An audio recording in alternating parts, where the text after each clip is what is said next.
ایک بات میں کہنا چاہوں گا جو میں نے نوٹس کیا کہ تمام ہمارے مسلمان بھائی بہن جو ہیں وہ ایتھیسٹ ٹرم جو ہے وہ اس کو بہت offensively derogatory سینس میں یوز کرتے ہیں، جی جی صرف اس لیے کہ کسی شخص کا عقیدہ آپ کے عقیدے کے ساتھ میچ نہیں ہوتا، آپ کے پاس کوئی رائٹ دین بھی نہیں آپ کو نہیں دیتا کہ آپ اس کو ڈسکریمنیٹ کریں کسی ایسی ڈیروگیٹری ٹرم سے، اور اس لیے the more welcoming you are، دیکھیں گے آقا علیہ السلام کی سنت بھی یہی ہے کہ وہ بہت نفیس طریقے سے کسی ٹاپک کو ایڈریس کرتے تھے اور اتنے ویلکمنگ تھے کہ ان سے جب لوگ آگے کوشچنس کرتے تھے تو وہ ایسے کوشچنس ہوتے تھے کہ آج ہم سے کوئی کرے تو ہم بھڑک جاتے ہیں، ہم اس کمپوزر کو مینٹین نہیں کر پاتے جو کمپوزر ایک ڈسکشن یا ایک ڈبیٹ اور آرگیومنٹ کے لیے فرسٹ اینڈ فارموسٹ ورچو ہوتا ہے، وصف ہے آپ کا ایک کہ آپ صبر کے ساتھ کہتے ہیں نا پیشنس از اے ورچو. تو یہ جی آپ نے جب بھی کسی کے ساتھ ڈسکشن کرنی، آپ تو پاکستان میں رہتے ہیں، پاکستانی ماحول میں معاشرے میں آپ رہتے ہیں، جو لوگ پاکستان سے باہر رہتے ہیں اور ایسے کسی ملک میں رہتے ہیں جہاں پہ پریولنٹ ریلیجن یا پریولنٹ بلیف جو ہے وہ ان کے عقیدے سے ڈفرینٹ ہوتا ہے، چاہے وہ کوئی بھی بلیف ہو، چاہے وہ ہمارے انڈین پارٹیسپینٹس ہیں یہاں پہ جو انڈیا سے تعلق رکھتے ہیں اور مسلمان ہیں اور وہاں پہ ہندوازم پریولنٹ ہے، یا امریکہ سے یا یورپ سے کہیں سے تعلق رکھتے ہیں وہاں پہ کرسچینٹی پریولنٹ ہے. تو آپ کو جب گفتگو میں اپنے اسٹائل آف ڈسکشن میں جب آپ نرمی لے کے آئیں گے اور لوگوں کے کانسیپٹس ان کے بلیفس کو رسپیکٹ دینا سیکھیں گے تو لوگ آپ کو سنیں گے بھی زیادہ اور زیادہ رسپیکٹ کے ساتھ سنیں گے. اور جب آپ کو وہ زیادہ رسپیکٹ کے ساتھ سنیں گے اور تو آپ کے دین کی گفتگو جب آپ کرتے ہیں قرآن و سنت کی روشنی میں تو وہ پھر آپ کی گفتگو کو بھی رسپیکٹ دیں گے. میں نے جو چیز نوٹس کی ہے کہ پاکستان میں رہنے والے لوگ کیونکہ اس چیز سے ایکسپوز نہیں ہوتے ہیں دوسرے ریلیجن سے، وہ زیادہ مسلک کی ایکسپوجر سے واقف ہوتے ہیں کہ شیعہ سنی اور بریلوی اہل حدیث اور دیوبندی، یہ آپ ان چیزوں سے تو آپ لوگ ویل ایکسپوز ہوتے ہیں سوری، لیکن انٹرفیتھ ایکسپوجر جو ہے وہ کم ہوتا ہے، جس کی وجہ سے ہم عام حالات میں گفتگو میں بھی کسی اور کے عقیدے کو یا کسی اور عقیدے سے ماننے والے کو ہم بڑے کیئرلیسلی ایڈریس کر جاتے ہیں. تو وہ چاہے نان بلیور ہوں یا بلیور ہوں، آپ نے ان کو سب سے پہلے ایک انسان کی صورت میں، اللہ تعالیٰ کی مخلوق کی صورت میں تصور کرنا ہے، کیونکہ اللہ تعالیٰ آج ہم جیسے ابھی ہم ڈسکس کریں گے distribution of blessings، distribution of the Lord's gifts، جب ہم ڈسکس کریں گے تو اس میں ہم یہ ڈسکس کریں گے کہ میرے پاس جو نعمتیں ہیں، جو اللہ تعالیٰ نے مجھے جن نعمتوں سے نوازا ہے، ہو سکتا ہے کہ مجھ سے بہتر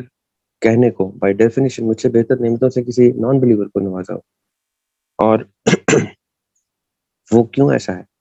ایسا کیوں ہے کہ اللہ تعالیٰ مومن کو کوئی خاص تیسری آنکھ یا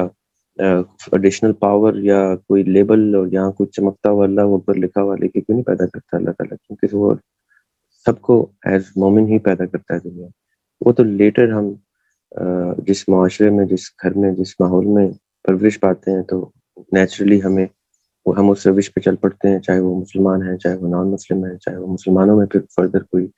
سنی ہے یا شیعہ ہے یا بریلوی. یہ وہ چیزیں ہیں جو آپ نے ملحوظ خاطر رکھنی جب آپ کسی نان بلیور سے ڈسکشن کرتے ہیں، اور ان کو آپ اسی طرح آؤٹ رائٹلی ریجیکٹ نہیں کرتے کہ اچھا ایتھیسٹ نے یہ کہہ دیا تو اس کا مطلب ہے اس نے کوئی غیر مناسب بات کی. ایسا ہرگز نہیں ہے، بلکہ میں کئی ایسے نان بلیورس کو، یعنی ٹوٹلی نان بلیورس جو کانسیپٹ آف کسی ڈیٹی، کسی خدا کی، کسی سپر نیچرل بینگ اور کسی کریٹر کے کانسیپٹ پہ یقین نہیں کرتے سرے سے، میں ان کو جانتا ہوں جو اتنے زیادہ پڑھے لکھے ہیں، اتنے زیادہ اللہ تعالیٰ نے ان کو اور بھی بہت سی نعمتوں سے نوازا ہے کہ میں ان سے بہت کچھ سیکھتا ہوں.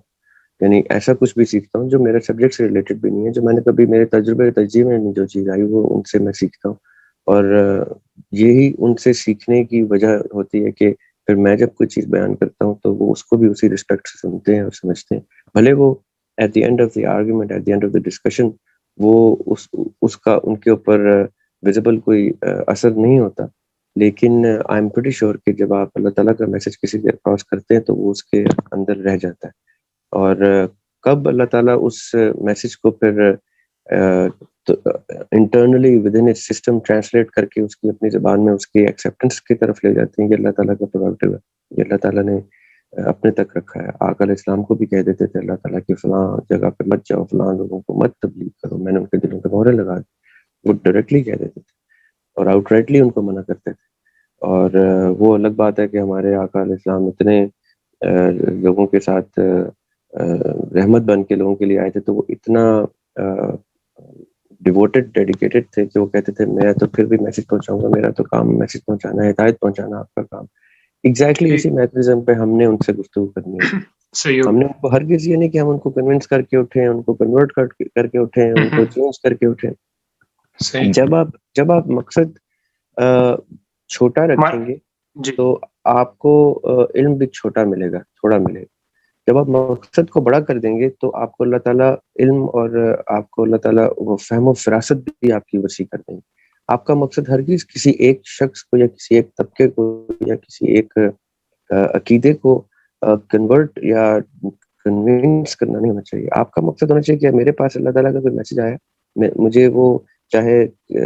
سائنس کی کتاب سے ملا ہے یا قرآن پاک سے ملا ہے یا کسی اور کتاب سے ملا ہے، میں نے اس سے کچھ اپینین بلڈ کی ہے، کچھ تھیوری بلڈ کی ہے، وہ میں نے اگر کسی تک پہنچا دینی ہے، آگے رب کا کام ہے کہ اس میسج کے اندر وہ برکت کیسی ڈالتے ہیں اور کب ڈالتے ہیں. کیونکہ اللہ تعالیٰ اس شخص یا اس طبقے کو اس کی نسل در نسل اس کو آبزرو کر رہے ہیں، اور ان کو بھی وہ پتا ہے کہ کب کس نسل، کس طبقے، کس شخص کی برادری، کس کلچر میں نے کب ہدایت لے کے آنی ہے، کب ان کو وہ ایکسیپٹنس دینی ہے. ورنہ قرآن پاک تو انٹرنیٹ پہ بھی اویلیبل ہے، لیکچرز بڑے بڑے جید علماء کے یوٹیوب پہ بھی اویلیبل ہیں، فیس بک پہ بھی اویلیبل ہے. کیوں ایسا نہیں ہے کہ کسی ایک خوبصورت سے اسکالر کی وجہ سے، کسی جینوئنلی کنونسنگ اسکالر کی وجہ سے پوری دنیا کیوں نہیں کنورٹ ہو جاتی، یا پوری دنیا دوسری طرف نان بلیور کی نہیں ہو جاتی، بلیور کی نہیں. یہ ایک سرٹن بیلنس ہے جو اللہ تعالیٰ نے جنریٹ کیا. اس بیلنس میں آپ بس اپنا رول پلے کیے جائیں، آپ اس بیلنس میں on the right side, on the true path اپنی کوششیں کیے جائیں اور اپنا نام لکھوا جائیں کہ میں نے اللہ تعالیٰ آپ کے راہ میں اپنے جو کچھ آپ نے مجھے عنایت کیا تھا، علم کی صورت میں، آواز، قوت گویائی کی صورت میں، سمجھنے کی صورت میں، لکھنے کی صورت میں، بیان کرنے کی صورت میں، وہ میں نے سب کچھ آپ کے راستے میں خلوص نیت سے ایڈ کر دیا ہے، اپنے نام کے ساتھ ایڈ کر دیا. اب آپ قبول کرنے والے ہیں، اب آپ اس میں برکت ڈالنے والے ہیں. آپ کو پسند آ جائے، بس میری ادا پسند آ جائے، اور مجھے اور کوئی ڈیمانڈ نہیں رکھنی.